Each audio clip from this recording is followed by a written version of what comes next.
고린도전서 14장입니다. 13절부터 19절까지 읽겠습니다.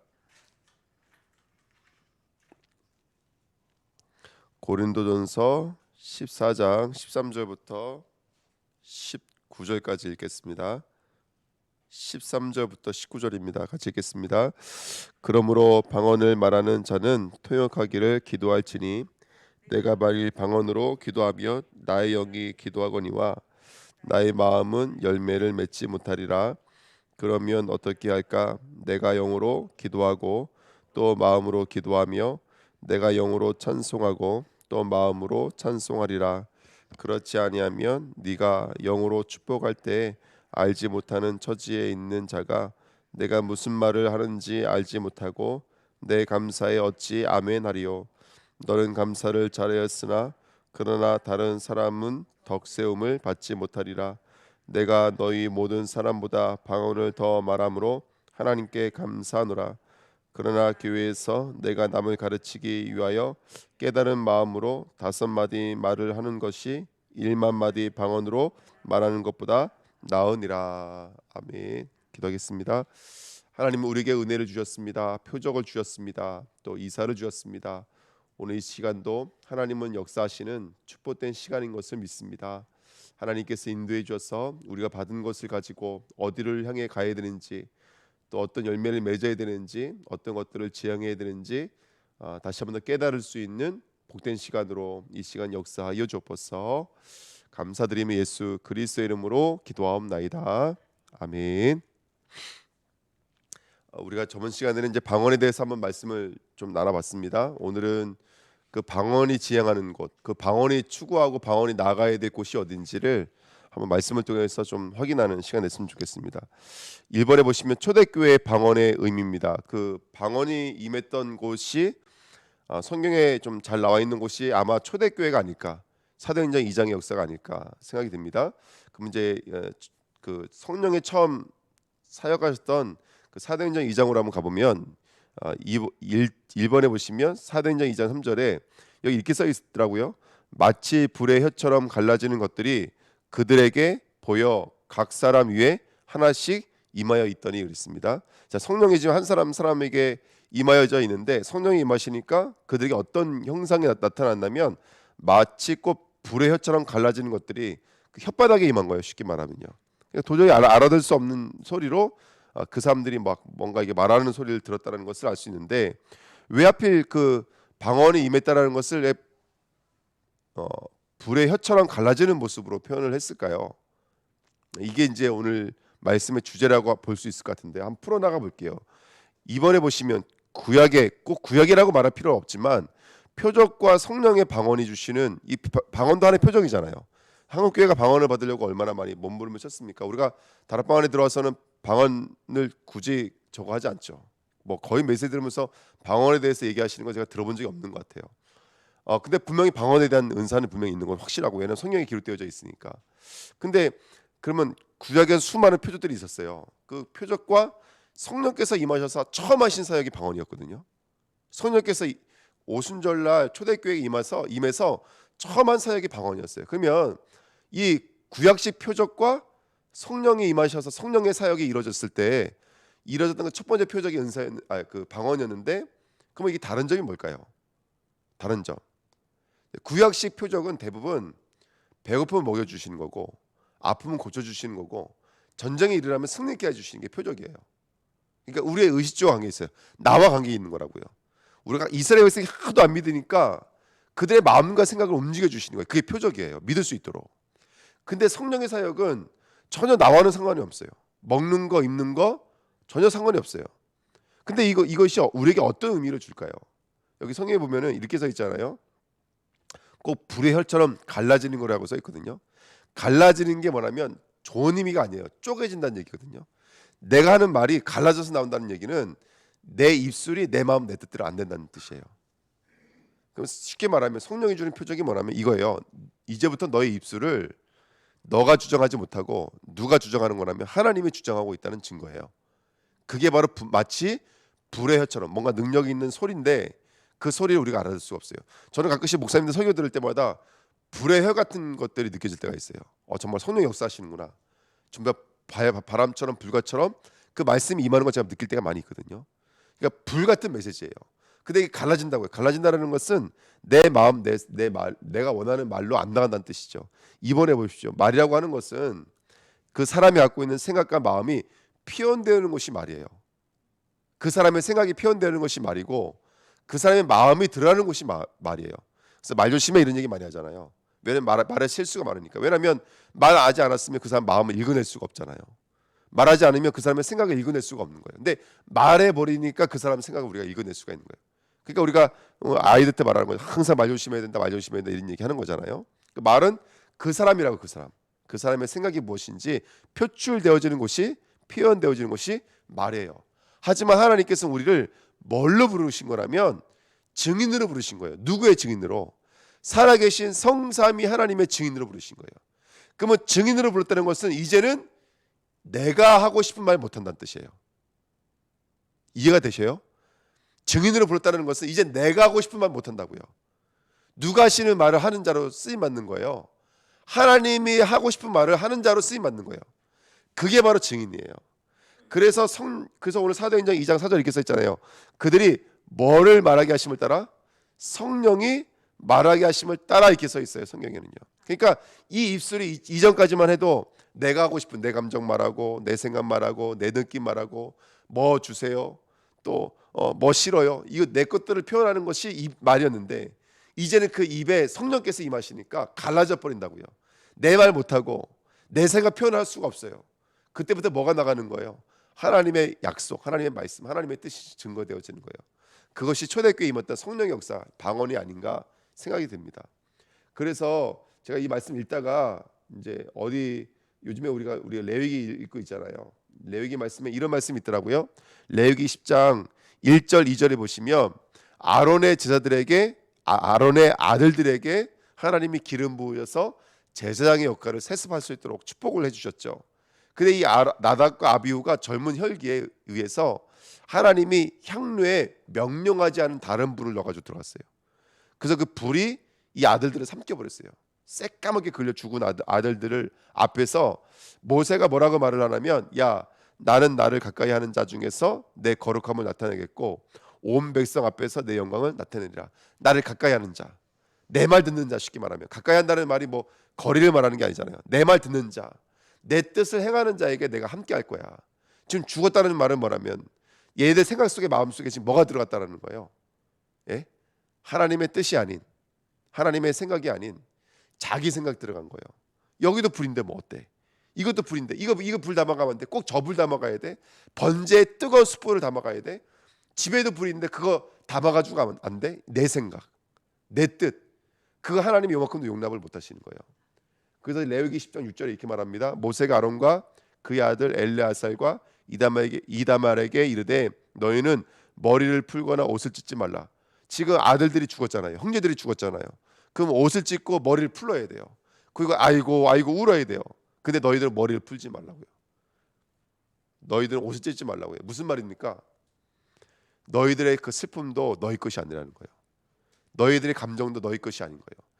기름 부음 받은 제사장은 그 느낌도 생각도 마음도 누구 것이 되야 되냐면 하나님 것이 되야 된다는 거예요. 이게 성령의 역사인 거예요. 성령께서 우리가 들어오시면 우리가 보고 듣고 말하는 모든 것들이 이제는 내 것이 되면 안 돼요. 누구 것이 되야 되냐면 철저하게 성삼위 하나님의 것이 돼야 돼요. 왜 갈등할까요? 왜 두려워할까요? 내 것들이 나를 붙잡았기 때문에 그래요. 당연히 두려워할 수밖에 없겠죠. 12제자들은 두려워할 수밖에 없는 현실이 맞아요. 두려워할 수밖에 없는 게 맞아요, 사실은. 근데 성령께서 들어오시면 갈라져 버리는 거예요, 그거와. 내가 보고 내가 듣고 내가 느끼는 것과 갈라져 버리는 거예요.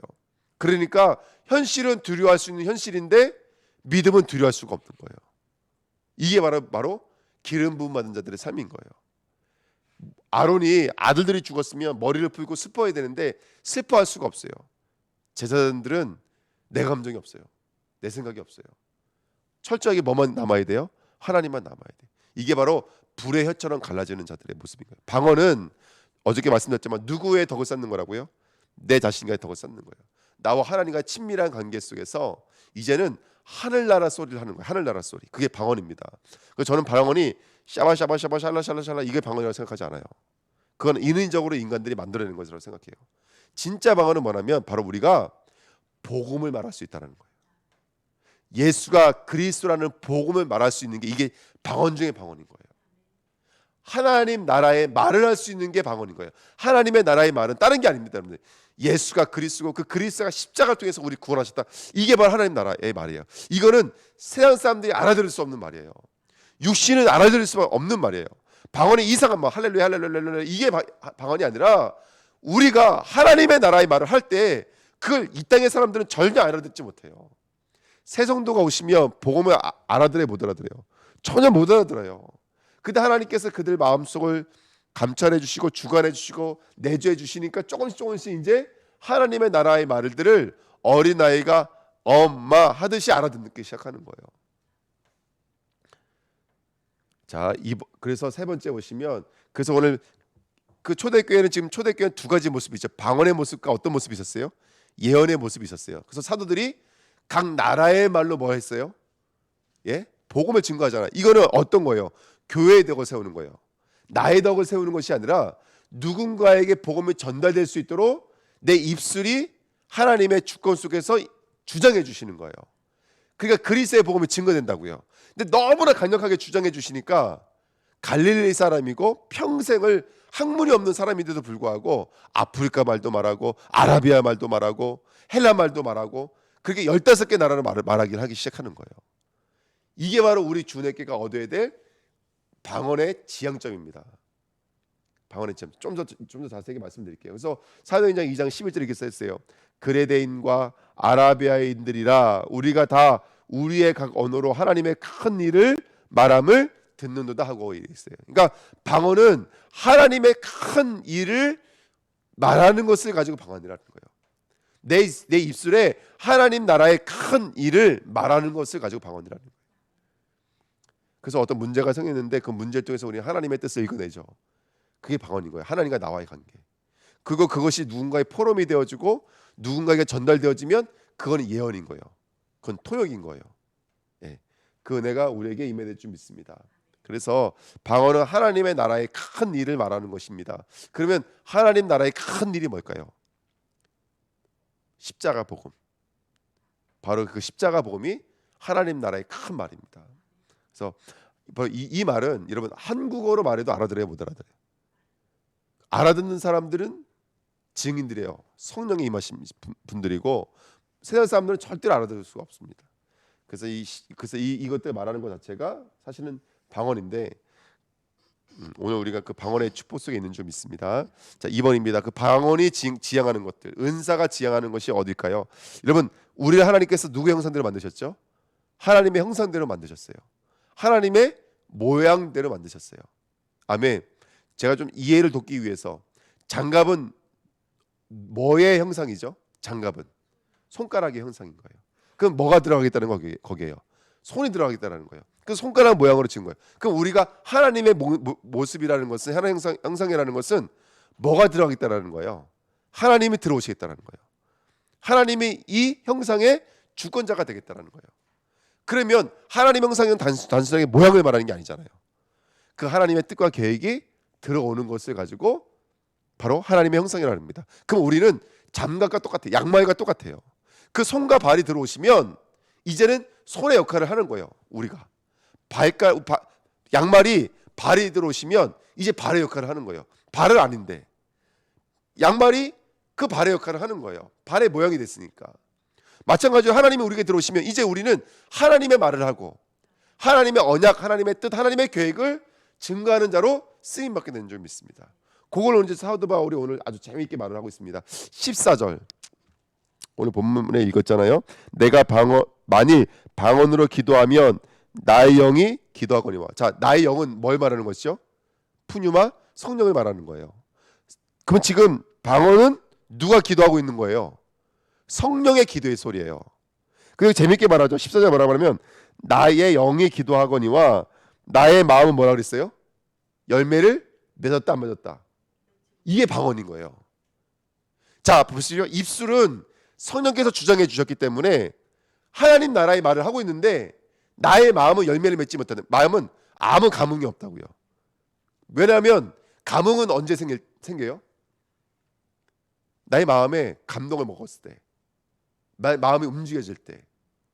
다시 말하면 하나님의 복음이 내 입술을 주장할 때는 방언이 되지만 그것이 깨달아지면 내 마음에 뭐가 돼요?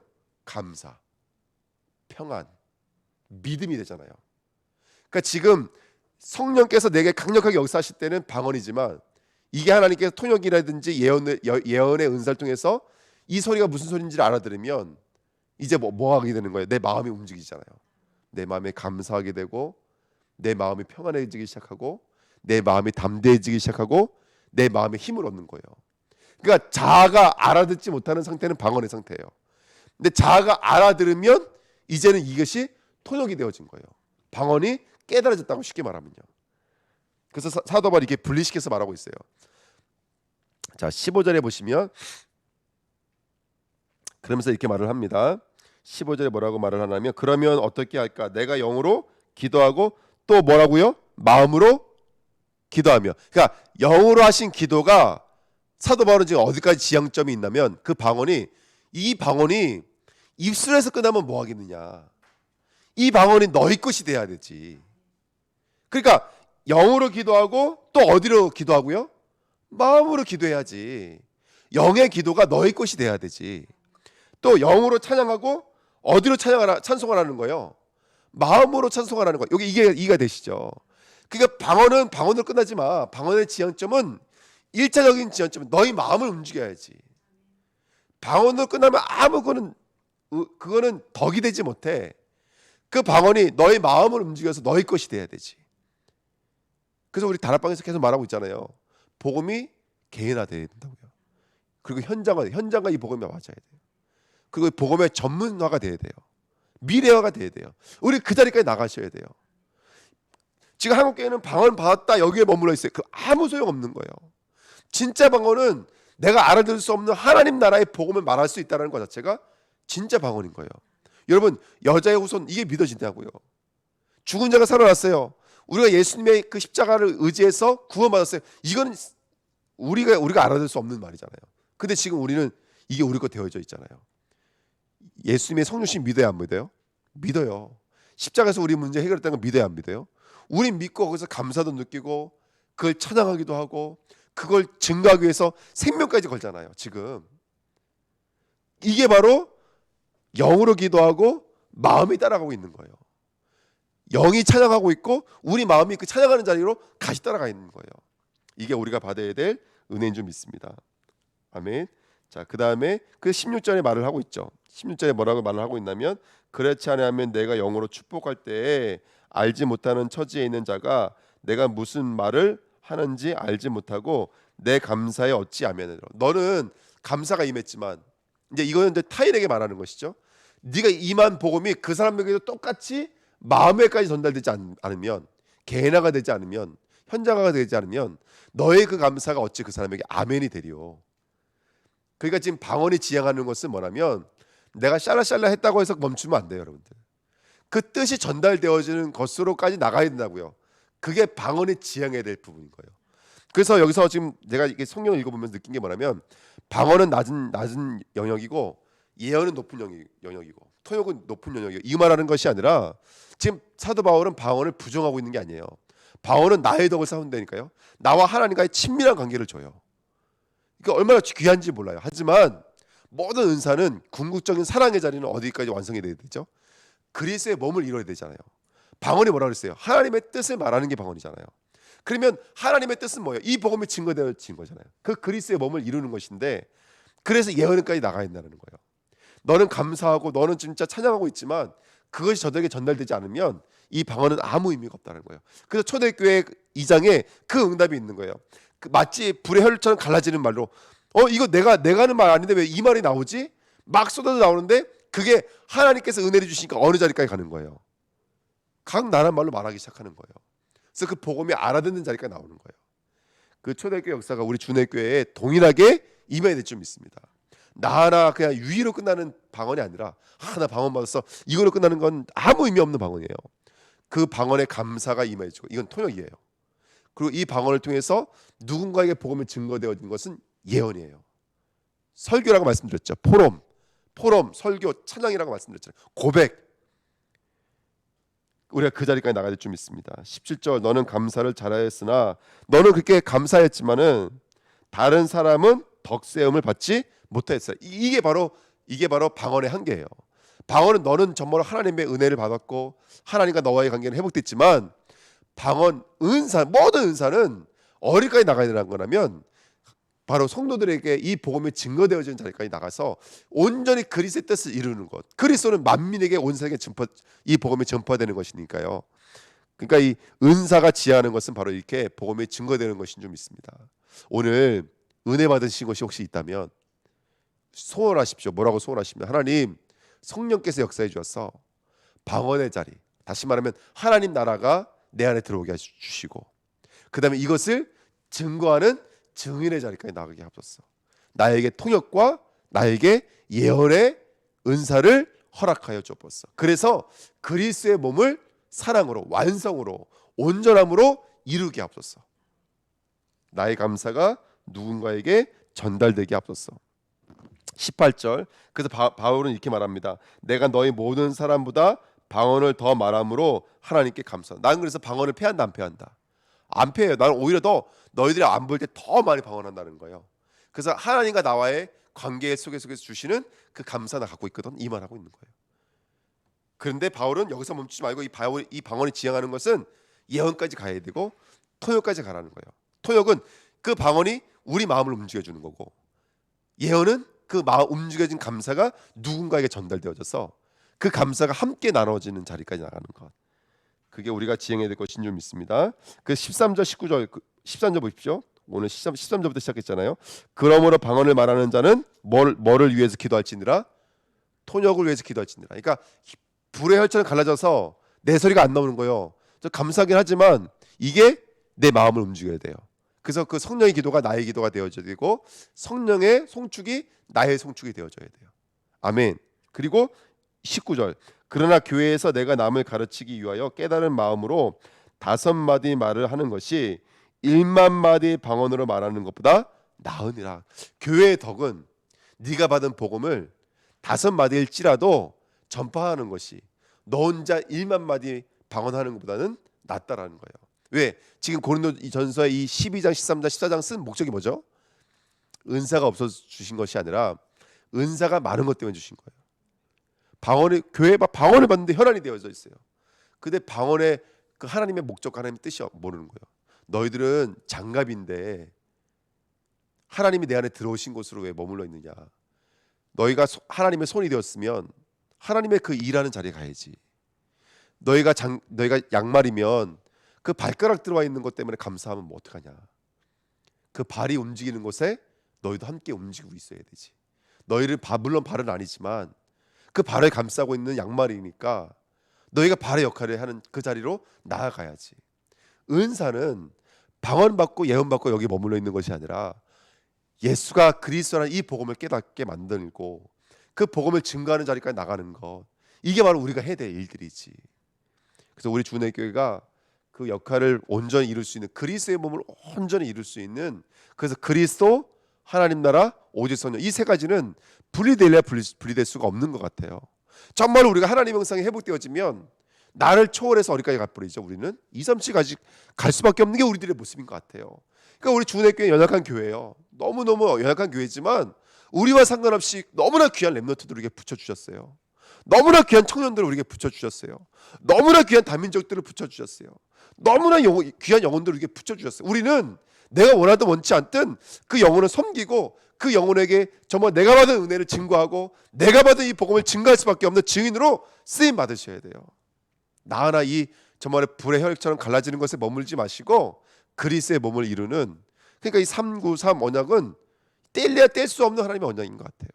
내가 정말 이 하나님의 은혜가 들어오면 우리는 어쩔 수 없어요.